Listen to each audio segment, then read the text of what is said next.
Welcome to Sakshi civils 2023 final results వచ్చాయి. And Telugu states నుంచి చాలామంది దాదాపు 60 ర్యాంకులు పైగా వచ్చాయి. ఇప్పుడు వారిలో ఒకరు అక్షయ్ దీపక్ గారు ఇప్పుడు మనతో ఉన్నారు. ఆల్ ఇండియా ర్యాంక్ 196 అతను. అండ్ చాలా ఫైనాన్షియల్ అప్ అండ్ డౌన్స్ తర్వాత ఆయన ఈ ర్యాంక్ సాధించారు. ఆయన సక్సెస్ స్ట్రాటజీ కానీ, ఆయన ఇన్స్పైరింగ్ స్టోరీ అండ్ మనమే తెలుసుకుందాం, ఆయన ద్వారానే మనం తెలుసుకుందాం. వెల్కమ్ టు సాక్షి అండి. Thank you sir. అండ్ ఇప్పుడు మనతో విష్ణు గారు కూడా ఉన్నారు. And senior most faculty and mentor, చాలామంది ఐఏఎస్ని తీర్చిదిద్దారు. Welcome to Sakshi. అక్షయ్ దీపక్ గారు, first of all congratulations. Thanks a lot. And మీ ఫ్యామిలీ గురించి కానీ, లేకపోతే మీ బ్యాక్గ్రౌండ్, మీ ఎడ్యుకేషన్ బ్యాక్గ్రౌండ్ గురించి ఒకసారి చెప్తారు? సో మై ఫాదర్స్ నేమ్ అండి G Deepak and my mother's name Madhavi Deepak. My brother Anurag Deepak. So we are an educated family అండి కొంచెం. My mother is a lecturer and she taught IIT students అనమాట, who are aspiring to go in to the IIT. Apart from that my father కి పాస్ business ఉండే, well established business ఉండే earlier in the 1980s అట్లా 1990s. దాని తర్వాత బాగా up and downs వచ్చాయి. రీసెంట్గా విన్నాను నేను కూడా, you faced so many financial up and downs అని. తర్వాత మీ మదర్ చాలా కష్టపడి చేయించారు అని, ఫైనాన్షియల్ ఇన్స్టెబిలిటీస్ తర్వాత చాలా పైకి వచ్చారని విన్నాను. ఒకసారి దాని గురించి చెప్తారా? యాక్చువల్లీ ఫాదర్ది ఏంటంటే ఒక జాయింట్ ఫ్యామిలీ ఉండే, వెరీ వెల్ ఎస్టాబ్లిష్డ్ బిజినెస్. షోలాపూర్లో పైప్ ఫ్యాక్టరీస్ ఉండేది, ఆర్సీసీ సిమెంట్ పైప్స్ అవన్నీ, and Kisan cement pipe beedi factories అవన్నీ ఉండేది అనమాట. ఒక టైం తర్వాత అవి కిందికి బాగా లాసెస్ వచ్చాయి. సో దానివల్ల ఇంకా ఫైనాన్షియల్ డిఫికల్టీస్ వచ్చిండే అనమాట 1990s అండ్ 2000స్లో. సో ఆ టైంలో మా మదర్ ఒక లీడ్ రోల్ తీసుకున్నారు. ఆ క్రైసిస్ కైండ్ ఆఫ్ సిచ్యుయేషన్కి వెళ్ళి మమ్మల్ని బయటికి తెచ్చారు. ఎడ్యుకేషన్ అండ్ మాకు ఇంపార్టెంట్ వాల్యూస్ నేర్పించారు. And that's why I think right now we're in a comfortable position and all. And that the major credit I think goes to my family there. Okay. అంటే మీ mother role ఎలా play చేశారండి? అంటే what role did she play? I think various యాంగిల్స్‌లో play చేశారు. ఫస్ట్‌లీ financially చెప్పాలంటే మా మదర్ మొదలు ఒక డిగ్రీ కాలేజ్‌లో చెప్పేవారనమాట. సో బేసికలీ ఆ టైంలో ఫీల్డ్ మొత్తం చేంజ్ చేసి కొంచెం ఎక్స్‌ట్రా స్టడీస్ మళ్ళా ఎంఫిల్ చేశారు ఆ టైంలో. అది అంతా చేసినాక students who are aspiring to go into IIT వాళ్ళకి టీచ్ చేశారనమాట. అదొక the way she helped. Apart from that ఫ్యామిలీని ఒకలాంటి గ్లూ, ఒక ఫెవికాల్ లెక్క అతికి పెట్టి ఎడ్యుకేషన్‌కి ఎంతో ఇంపార్టెన్స్. ఇప్పుడు మా స్కూల్ ఎడ్యుకేషన్ మా అన్న ఇప్పుడు కార్డియాలజిస్ట్. సో ఎప్పుడు చూసినా ఎడ్యుకేషన్‌కి మాకు తక్కువ రానియలేదనమాట. సో ఇలాంటి రోల్స్ మా ఫాదర్ కూడా నేను మెయిన్స్ రాసేటప్పుడు no matter what he used to ensure అనమాట. నాకు ఎగ్జామ్ ఉంటే అతనికి కూడా ఎగ్జామ్ ఉన్నట్టే. సో మార్నింగ్ నుంచి ఈవినింగ్ దాకా ఎగ్జామ్ రాసే వరకు నేను లంచ్ చేసేసరికి he used to keep my lunch ready. He used to wait in the hot sun అవన్నీ.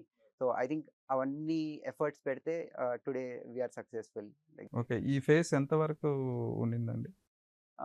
ఒక financial distress I think early 2000s దాకా ఉండేది. మళ్ళా later then 2010 we became self sufficient and it was fine then. Okay.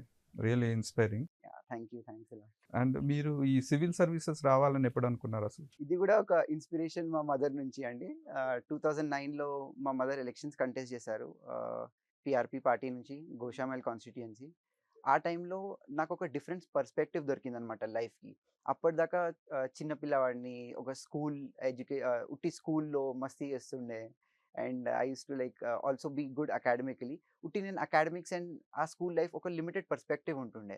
But అప్పుడు నేను కొంచెం క్యాన్వాసింగ్‌లో participate చేశాను. కొంచెం పాదయాత్రలు అవన్నీ చేశాననమాట. చూశానప్పుడు.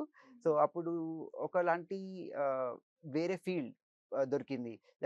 ఒక ఇంపాక్ట్ క్రియేట్ చేయొచ్చు. ఒక లీడర్‌కి ఒక పొజిషన్ ఆఫ్ రెస్పాన్సిబిలిటీ ఉంటే అప్పుడు ఆ టైంలో కొంతమంది కలెక్టర్స్ కూడా వచ్చారనమాట స్కూల్‌కి. బాగా మోటివేట్ చేశారు.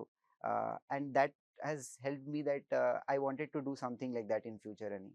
ఓకే. అంటే అప్పటి నుంచి స్టార్ట్ చేసారా ప్రిపరేషన్? అప్పుడైతే స్టార్ట్ చేయలేదు. ఐ థింక్ కాలేజ్ ఎండ్‌లో I think the final year of college అప్పుడు స్టార్ట్ చేశాను. But once I went to Canada. నేను కాలేజ్‌లో ఉన్నప్పుడు కెనడా ఎళ్ళిండే. అక్కడి నుంచి వచ్చాక I was very, very sure that I wanted to stay back in India and I wanted to be in public service and civil services. Okay. Okay. అంటే మీరు first ninth class నుంచే ఈ యాస్పిరేషన్స్ ఉన్నాయని చెప్పారు. Then మీరు తర్వాత IIT చేశారు. ఐఐటీలోకెళ్లారు. So, ఈ డిస్టర్బెన్స్ మీకేమి అనిపియలేదా? అంటే IIT is a big institute and అది ఆల్‌మోస్ట్ డిఫరెంట్ కెరియర్ అన్నమాట. సో, మీరు ఎలా మేనేజ్ చేశారు ఇది? ఐ థింక్ ఐఐటీ ఎళ్ళడం గూడా ఒకలాంటి అడ్వాంటేజ్ అయింది నాకు.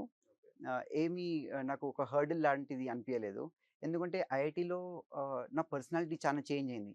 అప్పటిదాకా నేను ఉట్టి ఇంట్లో ఉంటుండే, లిమిటెడ్ ఎక్స్‌పోజర్ ఉంటుండే నాకు. ఐఐటీకెళ్ళాక ఏందంటే diverse set of people from different parts of the కంట్రీతోని ఇంటరాక్ట్ అయ్యాను. మళ్ళా నాకు ఇంటర్నేషనల్ ఎక్స్‌పోజర్ దొరికింది కెనడాకెళ్ళినప్పుడు. And then apart from that I think the faculty and the students, the competition, analytical skills అవన్నీ డెవలప్ అయినాయి. సో, ఐ థింక్ అవన్నిటి వల్ల గూడా నాకు సివిల్ సర్వీసెస్‌లో చానా హెల్ప్ అయింది. That oh! ఓకే. ఓకే. అంటే మీ అప్రోచ్ ఎలా ఉన్నింది? సివిల్ సర్వీసెస్ వైపు? అంటే మీరు ఫైనల్ ఇయర్‌లో స్టార్ట్ చేసారా? ఫైనల్ ఇయర్‌లో స్టార్ట్ చేశాను. కొంచెం కొంచెం ఎన్‌సీఈఆర్‌టీస్ అలా చదువుతుండే. బట్ అంత ఎక్కకపోతుండే అనమాట ఫ్రాంక్లీ స్పీకింగ్. సో, దానివల్ల ఇంకా బేసికలీ వచ్చినాక I was very studious initially. ఆహ్, బ్లైండ్‌గా ఉట్టి బుక్స్ ఎక్కువ చదువుతుండే అనమాట. So, later on in preparation కొంచెం స్ట్రాటజీ చేంజ్ చేశాను. I was focusing more on smart process rather than just blind reading books అనమాట. అండ్ దెన్ బెటర్ ప్రెజెంటేషన్ చేయాలి ఫర్ మెయిన్స్. ప్రిలిమ్స్‌కి ఒకలాంటి ఎలిమినేషన్ టెక్నిక్స్ అన్నా ఏదన్నా అలాంటి స్ట్రాటజీ వాడి చేయడం అనమాట. అలా చేంజ్ అయింది ప్రిపరేషన్. ఓకే. మీరు ఎంటెక్ కూడా చేసినట్టున్నారు. ఇప్పుడు ఎంటెక్ ప్రిపరేషన్‌కి దీనికి ఏమన్నా మీకు అంటే డిస్టర్బెన్సెస్ వచ్చాయా? ఆబ్వియస్లీ కొంచెం బ్యాలెన్స్ చేయడం కొంచెం కష్టమైంది. ఎందుకంటే నేను ఐఐటీ నా డిపార్ట్మెంటల్ టాపర్ గూడా. So, ah, ah, departmental education as well as ఆ సివిల్ సర్వీసెస్ మైండ్‌సెట్ ఉండడం కొంచెం కష్టమైంది. బట్ ఐ థింక్ ఆ టైం నుంచి I would always treat that as a learning experience అనమాట.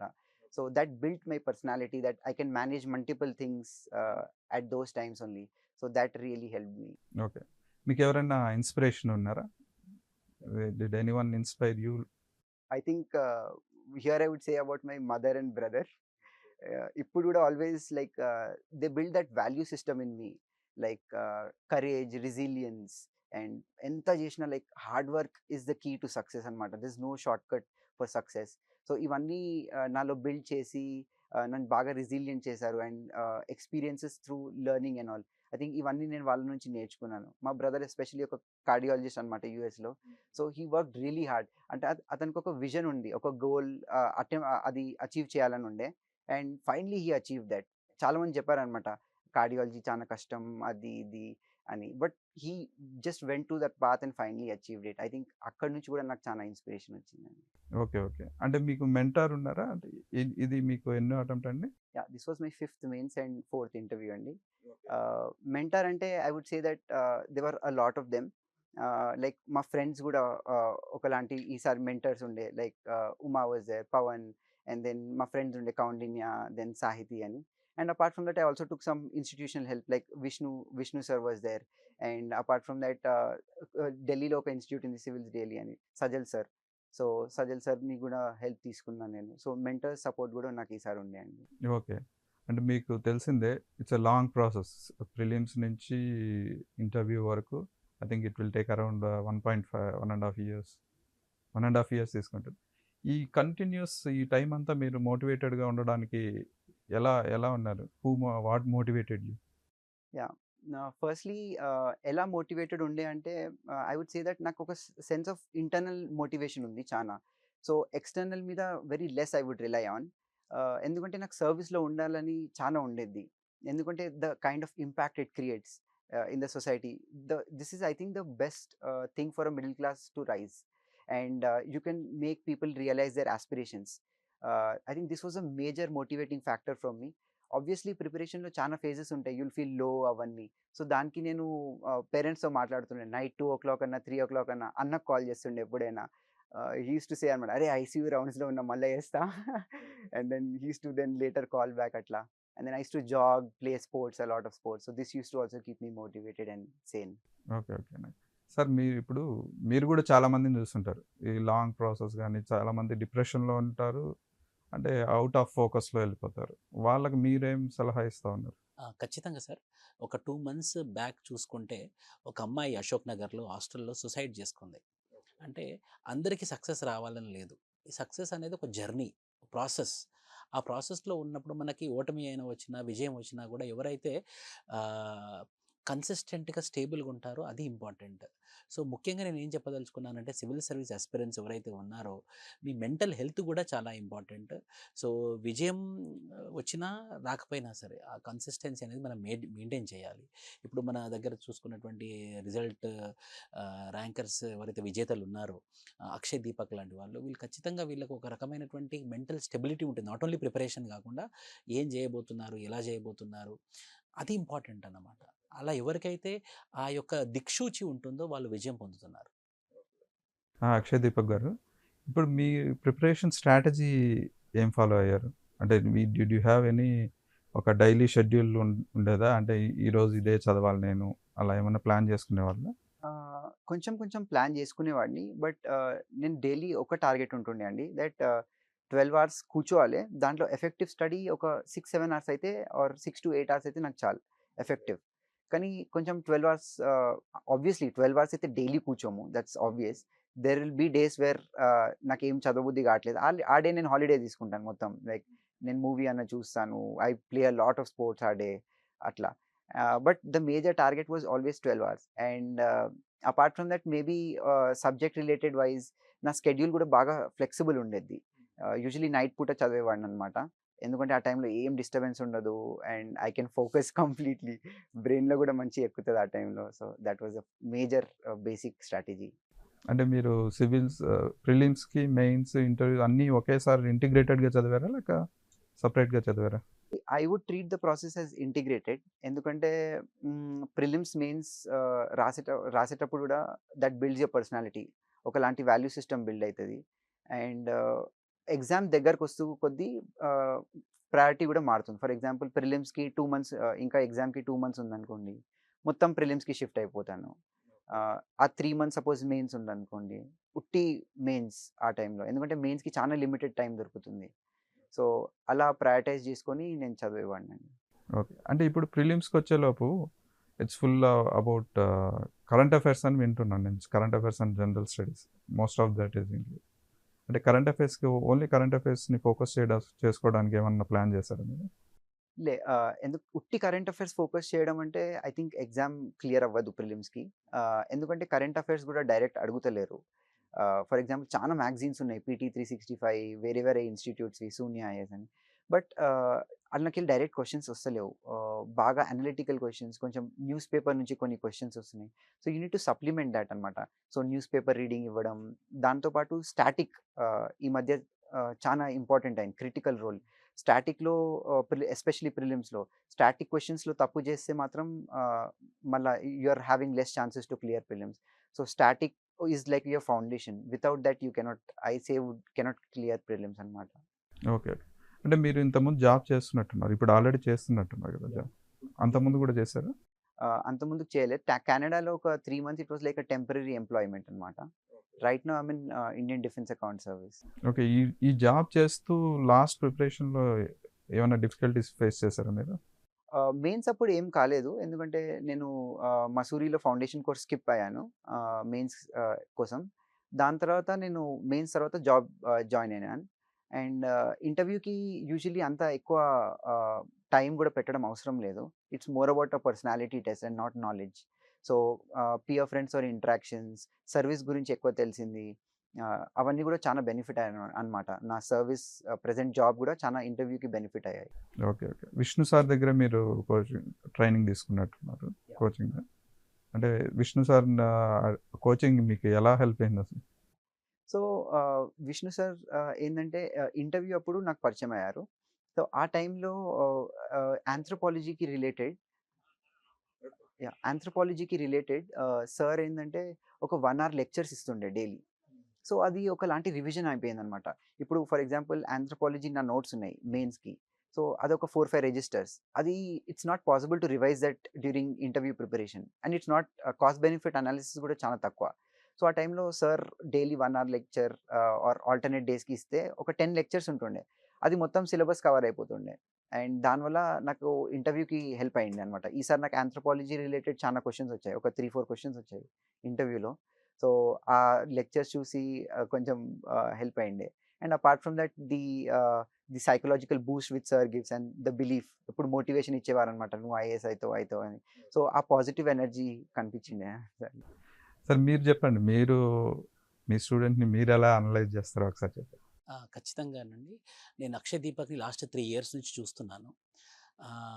సో, అతను ఎదుర్కొన్నటువంటి పర్సనల్ ప్రాబ్లమ్స్ నాకు తెలుసు. అంటే పూర్తిగా ఫైనాన్షియల్ క్రైసిస్ అని అనను. కానీ ఒక రకమైనటువంటి డౌన్ టర్న్ వచ్చింది అతని లైఫ్‌లో. అంటే ఒకప్పుడు బాగా బతికిన వాళ్ళు అంటే వీళ్ళ జననమైనప్పుడు తర్వాత మెల్లిమెల్లిగా ఒక స్కూల్ ఫీజు కూడా కొంచెం ఇబ్బంది అయ్యే పరిస్థితి దాకా వచ్చారు. స్కూల్ లైఫ్ అది ఇంపార్టెంట్ కదా! అప్పుడు ఆ ప్రాబ్లమ్స్‌లో నుంచి వీళ్ళ మదర్ గురించి నాకు చాలా పరిచయం. మాధవి దీపక్ అని చాలా హార్డ్ వర్క్ చేశారు వాళ్ళు. ఆవిడ మాత్రం ఇన్స్పిరేషన్ ఫర్ వుమెన్ అనమాట. మొత్తం ఫ్యామిలీని మొత్తాన్ని ఏకతాటి మీద తీసుకొనొచ్చి మళ్ళీ వీళ్ళని ఒక పొజిషన్ మీద తీసుకురావడానికి ముఖ్యంగా అక్షయ్ దీపక్ యొక్క విజయంలో మేడం యొక్క పాత్ర చాలా గొప్పది. తను హార్డ్ వర్క్ చేసి నంబర్ ఆఫ్ అంటే నేను కూడా ఫ్యాకల్టీయే కాబట్టి మేడం కూడా ఫ్యాకల్టీయే.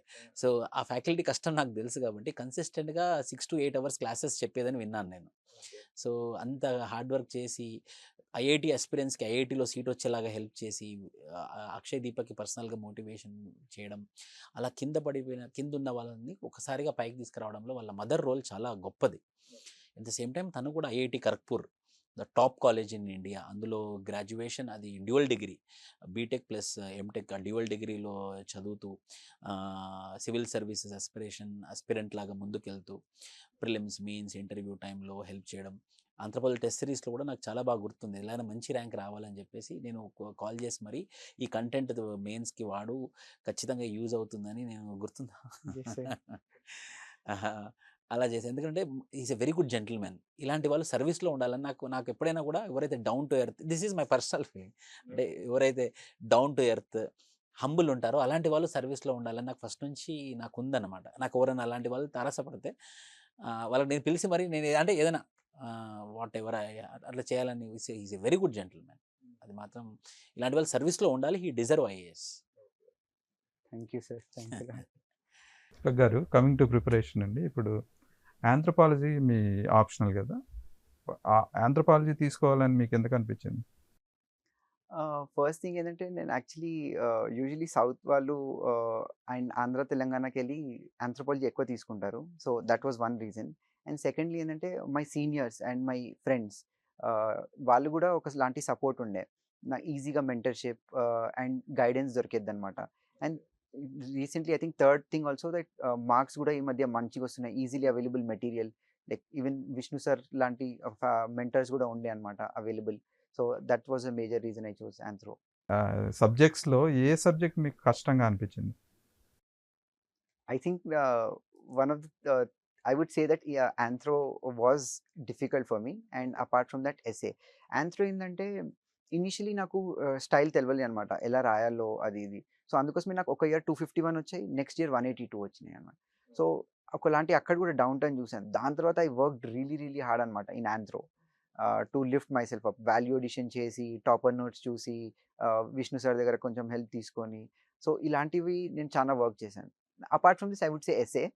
Essay is one thing I think ఇప్పటిదాకా నేను డీకోడ్ చేయలేను. ఈసారి కూడా నాకు ఐ థింక్ 15 మార్క్స్ వల్ల టాప్ 100 పోయిండే. అది ఒక essay was an important player in that. So essay was also very ఇప్పుడు డిఫికల్ట్. వచ్చేటప్పుడు మేము అదే మాట్లాడుతా ఉన్నాము. సార్ లాస్ట్ టైం కూడా 1 ఆర్ 2 వచ్చాయి. ఈసారి కూడా అంతే మార్క్స్ వచ్చాయి. ఈ ఎస్సే ఎందుకు నాకు ఇలా లేకపోతే టాప్ 100లో ర్యాంక్ వచ్చింది. అంటే essay was a little bit difficult. Okay. Okay. ప్రిలిమ్స్‌లో ఏమన్నా డిఫికల్టీ ఫేస్ చేసారా? యాహ్! ఇనీషియల్ ఉండే. బట్ లేటర్ నాకేంటంటే ఒకలాంటి స్ట్రాటజీ తెలిసిపోయిందనమాట. ఆ ఎలిమినేషన్ టెక్నిక్స్ ఎలా, ఆప్షన్స్ ఎలా అడుగుతున్నారు. అండ్ పియర్ ఫ్రెండ్స్‌తోని బాగా డిస్కస్ చేశాననమాట ప్రిలిమ్స్ గురించి. And apart from that I think static నాది స్ట్రాంగ్ ఉండే. So prelims was later easy for me. Okay. Okay. అంటే ఇప్పుడు ప్రిలిమ్స్ లాస్ట్ 2, 3 ఇయర్స్ నుంచి స్ట్రాటజీ మార్చారు అని విన్నాను సార్. అంటే లాంగ్ క్వెషన్స్ కానీ లేకపోతే మోర్ ఆఫ్ మ్యాచింగ్ ఇవన్నీ మీరు ఎలా అడాప్ట్ చేసుకున్నారు? సో నా బేసిక్ ఫండా ఇక్కడ చాలా సింపుల్ అండి. అంటే డిఫికల్ట్ ఉంటే అందరికీ డిఫికల్ట్ ఉంటుంది. ఫర్ ఎగ్జాంపుల్ ఈసారి కట్ ఆఫ్ 75. సో ఇది చాలా తక్కువ అనమాట. సో డిఫికల్ట్ క్వశ్చన్స్‌కి అది రాంగ్ అయితే పర్లేదు. బట్ మనం ఈజీ క్వశ్చన్స్ ఏవైతే ఉన్నాయో అవి టార్గెట్ చేయాలి. And apart from that static like polity నుంచి 15 క్వశ్చన్స్ వస్తాయి. మోస్ట్‌లీ లక్ష్మీకాంత్‌కెళ్ళి. సో అక్కడికెళ్ళి మనకు ఒక 10-12 క్వశ్చన్స్ రైట్ అవ్వాలి.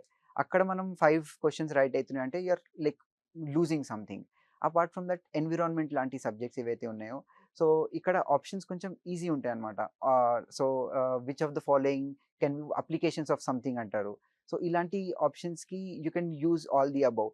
So these are some target areas. For example 100 questions ఉంటాయి ప్రిలిమ్స్‌కి.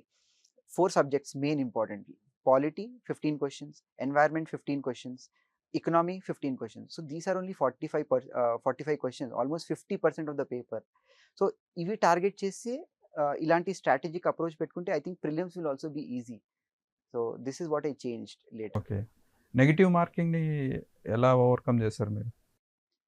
సో ఇక్కడ నేను కొంచెం సేఫ్ ఆడేవాడిననమాట. ఒక 85 క్వశ్చన్స్ దాకా అటెంప్ట్ చేసి కొంతమంది మా ఫ్రెండ్స్ ఉన్నారు 100 క్వశ్చన్స్ చేస్తుండే. సో దట్ ఒక 10 సపోజ్ ఎగ్జాంపుల్ తీసుకోవడానికి 10 క్వశ్చన్స్ అటెంప్ట్ చేసాం. ఏవైతే 2 ఆప్షన్స్ తెలిసినాయి మనకి, మిగతా 2 ఎలిమినేట్ చేసాం. సో అందులోకెళ్ళి మా ఫ్రెండ్స్ ఏమంటారంటే 6 క్వశ్చన్స్ రైట్ అవ్వచ్చు, 4 రాంగ్ అవ్వచ్చు. సో నెట్ పాజిటివే ఉంటాం కదా దాంట్లో. సో అలాంటి అప్రోచ్ మా ఫ్రెండ్స్ వాడారు. నేను కొంచెం సేఫే చేసిన అనమాట. సో అందుకోసమే నేను 85 క్వశ్చన్స్ దాకా అటెంప్ట్ చేసేవాడిని. అండ్ ఇంకొకటి వచ్చి సీసాట్. సీసాట్ ఈజ్ ఓన్లీ ఎలిజిబిలిటీనే. కాకపోతే చాలామంది నేను విన్నాను. అంటే ఆళ్ళ అన్నీ అన్నీ వాళ్ళు బాగా మెయిన్స్ కూడా క్వాలిఫై అయ్యేవాళ్ళు. కానీ సీసాట్‌లో వెళ్ళిపోయారు. అంటే మీరు ఐఐటీ కాబట్టి మీకు ప్రాబ్లమ్ అయ్యి ఉండదేమో. ఫ్రాంక్‌గా చెప్పాలంటే నాకు ప్రాబ్లమ్ అయింది ఈసారి. నేను కూడా ఎక్కువ అటెంప్ట్ చేయలేకపోయినాను. And many of my friends from IIT couldn't clear CSAT. So దానికి నేను కూడా అడిక్వేట్ టైమ్ అలోకేట్ చేశాననమాట. ఎగ్జామ్‌కి 1 డే మొదలు నేను టెస్ట్ పేపర్స్ చేశాను. ఒక 2-3 పేపర్స్ చేశాను. అండ్ అపార్ట్ ఫ్రమ్ దట్ నేను ప్రీవియస్ ఇయర్ నాకు టైమ్ ఉన్నప్పుడు నేను కొంచెం ఫార్ములాస్ అవన్నీ రాసుకున్నాను అనమాట నా నోట్స్‌లో. సో ఇవన్నీ చాలా మ్యాటర్ అయితాయి. సో సీసాట్ అయితే డెఫినిట్‌గా నెగ్లెక్ట్ చేయొద్దు. దానివల్ల ఈసారి అయితే దానివల్లనే కట్ ఆఫ్ తగ్గింది చాలా మటుకు అంటారు. ఓకే. సీసాట్‌లో మోర్ ఆఫ్ అర్థమెటిక్ ఉంటాయా? లేకపోతే it's a mix of reading comprehension as well as analytical, that is arithmetic. So 2 ఉంటాయి. అండ్ రెండిటికి I would say equal focus ఉండాలి. ఓకే. ఓకే. మీ previous papers and practice test role ఎంతవరకు play చేస్తాయండి? I think this is very very important. So previous papers నుంచి ఏంటంటే మనకి trend తెలుస్తుంది ఎలా అడుగుతున్నారో. ఫర్ ఎగ్జాంపుల్ ప్రిలిమ్స్లో ఎలాంటి ఆప్షన్స్ అడుగుతున్నారు, ఎలా సెట్ చేస్తున్నారు ఆప్షన్స్ని, what is the various areas they are focusing on. This is for prelims. And ఏమేమి మన ఎలిమినేషన్ టెక్నిక్స్ పని చేస్తున్నాయా లేవా. మెయిన్స్కి వచ్చేసరికి కూడా which areas to focus on. For example modern India కొన్నిసార్లు ఎక్కువ అడుగుతారు, కొన్నిసార్లు ఆర్ట్ అండ్ కల్చర్ అడుగుతారు. సొసైటీలో కూడా which kind of focus like ఉమెనా, పావర్టీయా, అర్బనైజేషన్ మీద అడుగుతున్నారా. ఫర్ ఎగ్జాంపుల్ సింపుల్ చెప్పాలంటే ఒక ఇయర్ అర్బనైజేషన్ మీద అడిగితే నెక్స్ట్ ఇయర్ ఉమెన్ మీద అడుగుతారు. సో అలాంటి ఆల్టర్నేటివ్ టాపిక్స్ ఉంటాయి. సో సిలబస్ సంబంధించిన ప్రతి పాయింట్కి మనకి నోట్స్ ఉండాలన్నమాట. ఓకే. అంటే దేర్ ఆర్ సమ్ పీపుల్, అంటే కొంతమంది మేము ఓన్లీ ప్రీవియస్ పేపర్స్ కానీ లేదా ప్రాక్టీస్ టెస్ట్ ఇవి చదివే ప్రిలిమ్స్ క్వాలిఫై అవుతాము అనేవాళ్ళు ఉన్నారు. వాళ్ళకి మీరేమంటారు? I don't know if it like people have done that or no. సి అలా చేసి కూడా మేబీ ప్రిలిమ్స్ క్లియర్ అవ్వచ్చు, బట్ మెయిన్స్ అయితే కష్టం మళ్ళా. సో అదైతే బేసిక్ బుక్స్ ఉన్నాయో చదవాలి, ఆర్ మనకి స్టాటిక్ ఏదైతే ఉందో అది డెఫినెట్గా చేయాలండి. ఉట్టి పాస్ట్ ఇయర్ పేపర్స్ అంటే I think it is difficult. ఎందుకంటే it should be a mix of both. ఉట్టి ప్రీవియస్ ఇయర్ పేపర్స్ చేసి ప్రిలిమ్స్ వెళ్ళినా మెయిన్స్ వెళ్ళకపోవచ్చు. Like that. ఇప్పుడు మెయిన్స్ రైటింగ్ ప్రాక్టీస్ ఉండాలి కదా, మెయిన్స్ అనేది. ఇప్పుడు మీరు ఎలా ప్రాక్టీస్ చేస్తారు? పారాగ్రాఫ్స్ లాగా, ఎస్సేస్ లాగా రాసుకున్నారా లేకపోతే పాయింట్ వైజ్? ఎర్లియర్ కొంచెం నాకు ప్రాబ్లం అయింది మెయిన్స్లో. బట్ ఈసారి ఏంటంటే నేను మంచి పాయింట్ ఫార్మాట్లో రాశాను అండ్ ప్రతి వాటికి ఒక ఎగ్జాంపుల్తో సబ్స్ట్రాక్ట్ చేసేవాడిని అనమాట. So this was very important and more than knowledge instead of just putting everything in the paper మన ఆన్సర్ షీట్లో దాన్ని మంచిగా రిప్రజెంట్ చేయాలి. ఒకలాంటి ఫ్లో చార్ట్స్, డయాగ్రామ్స్ ఇవన్నీ ఇంకాపరేట్ చేయాలన్నమాట ఆన్సర్స్లో. Apart from this readymade introduction and conclusion. For example same urbanisation topic తీసుకోండి, మనం ఒక స్టాట్ పెట్టేస్తాం ఇంట్రొడక్షన్లో that 31.16% of the population in India is urbanised. కంక్లూజన్లో ఏంటంటే ఒకలాంటి ఫ్యూచరిస్టిక్ పర్స్పెక్టివ్ ఇస్తాం that SDG goal can be SDG 11 can be realised or new urban summit something like that. Some major conference గురించి రాసి వీ కెన్ కంక్లూడ్. సో ఇలాంటి introduction conclusion మనకు fix ఉంటే mains అప్పుడు ఎగ్జామ్ అప్పుడు ఆలోచించ అవసరం లేదు. So we can just directly write all these things. Sir మీరేం చెప్తారు సార్? అంటే చాలామంది ఎప్పటి నుంచో డిస్కస్ చేస్తుంది ఇది, ఎస్ఏ రాస్తే ఎక్కువ మార్కులు వస్తాయి, లేదా పాయింట్ వైజ్ రాస్తేనే ఎక్కువ మార్కులు వస్తాయి. మీరేమంటారు? అంటే 2 పర్స్పెక్టివ్స్ ఉన్నాయి సార్. మొదటిది general studies, GS1, GS2, GS3 point wise రాయాలి మనం. ఎందుకంటే వాళ్ళు ఇన్ఫర్మేషన్ చూస్తారు. ఆప్షనల్, ఎథిక్స్, ఎస్ఏ ఈ 3 చూస్తే వాళ్ళు స్ట్రక్చర్ చూస్తారన్నమాట. How we're presenting the flow of mind of the student, అది ప్రాపర్గా రిప్రజెంట్ చేస్తున్నారా లేదా, నా ప్రశ్నకి జవాబు రాస్తున్నారా లేదా అనేది అనమాట. So general studies point wise and optional, essay and ethics should be in structured format.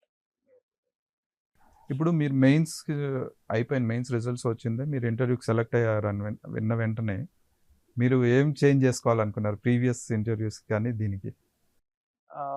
One thing was confidence అండి. ఆబ్వియస్లీ నాకు ఆల్రెడీ సర్వీస్లో ఉన్నా, సో లిటిల్ మోర్ కాన్ఫిడెన్స్ ఉంటుంది. Apart from that maybe little more structured వేలో present చేయాలి. I think these are the major things and this was actually my 4th interview. So మరీ అంత ఎక్కువ changes, I'm usually getting good scores in interview only, so it was fine. So మీరు mock interviews attend అయ్యారా?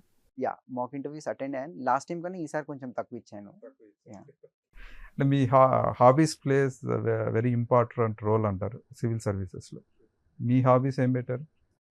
నేను singing songs, Bollywood songs and ఇంకోటి playing and watching football. So these have been like a stress buster for me. పాడతారా ఇప్పుడు? పాడతాను, but it would be a Hindi song. No problem, ఒకసారి పాడండి. ये शाम मस्तानी मदहोश किए जाए, मुझे डोर कोई खींचे तेरी ओर लिए जाए. Very nice. ఇంటర్వ్యూలో కూడా అడిగారా? ఈ మాక్లో అడిగారు, బట్ ఫైనల్ ఇంటర్వ్యూలో అడగలేదు. అడగలేదు. Okay okay. మీ ఇంటర్వ్యూ ఎలా జరిగిందండి? అంటే వాట్ టైప్ ఆఫ్ క్వశ్చన్స్ వచ్చాయి మీకు? ఫస్ట్లీ టైమింగ్ రిగార్డింగ్ అయితే చాలా తక్కువ టైం అయింది, ఒక 15 minutes అయింది ఈసారి. అండ్ సార్ అయితే బౌన్సర్తో స్టార్ట్ చేశారనమాట. What is post humanism. అంటే ఇన్ని ఇంటర్వ్యూస్ ఇచ్చాను కూడా నాకు ఫస్ట్ టైం ఆ వర్డ్ వింటున్నాను, పోస్ట్ హ్యూమనిజం. సో నాకు అర్థం కాలే. I said sir I know about post modernism అది ఇది అని. So he started explaining something about that. He said you don't have to know, it's not a test of knowledge అది అని. Then he went on with defence, navy budget గురించి అడిగారు, ఫ్యూచర్లో ఎలా ఉంటుంది. Then something what do you do in your free time అలా. And then anthropology మీద కొన్ని క్వశ్చన్స్ వచ్చాయి. And Paytm crisis because of my defence accounts, Paytm crisis. And then future of the defence, how do you see, what suggestions would you give, ఇలాంటి some of the questions went. మీ academics పైన అడిగారా ఏమన్నా? అడగలేదు, but కొంచెం mention చేశారు that you are so strong academically and then now you're in the Indian Defense Account Service, let's move out of your comfort zone annaru. So then this was the last panel member and then he started asking some random questions there. Okay okay. ఇప్పుడు మీకు interview అయిపోయింది, మీ 196 rank కదా, మీరు ఏ service expect చేస్తున్నారు? I'm expecting IAS అండి. IAS expect చేస్తున్నారు. అంటే మీరు స్పెసిఫిక్గా ఇక్కడ ఏదైనా రీజన్లో వస్తే బాగుంటుంది అనుకుంటున్నారా? Nothing. I have no preference, but మమ్మల్ని యూపీఎస్సీ ప్రిఫరెన్స్ అడుగుతుంది, అక్కడ తెలంగాణ పెట్టాను. But I'm ready to serve anywhere అండి, because it's an honour to be a part of IAS. And ఇక్కడ కూడా I feel if you have your preference, I think it's not justice. Okay. అంటే మీ future plans ఏమన్నా ఉన్నాయా? అంటే IAS అయ్యాక ఇది చేయాలి సొసైటీకి, అలా ఏమన్నా? I think the mode of governance is changing, and always there are new challenges coming up. Like we've seen COVID, then cyber security issues unnai. So I think that I should be very adaptive ilanti vatiki. And apart from this, I would make administration more accessible to people. This would actually help people realize their aspirations. I think this is one of the major thing I would say. Apart from this, certain priorities like education, health, irrigation, I think these are routine departments. My major focus would be what I just said earlier. Okay okay. అంటే ఇప్పుడు మీరు IAS వచ్చాక more pressure ఉంటుంది, more pressure from all sides, ఏదో public కానీ from higher levels కానీ అట్లా. How are you going to handle that? Ante I have a fixed strategy. Like usually I don't take pressure much, so I take time to take any decision which I have. So I think properly, and apart from that, I think it's a new experience also. The experiences I had in my life.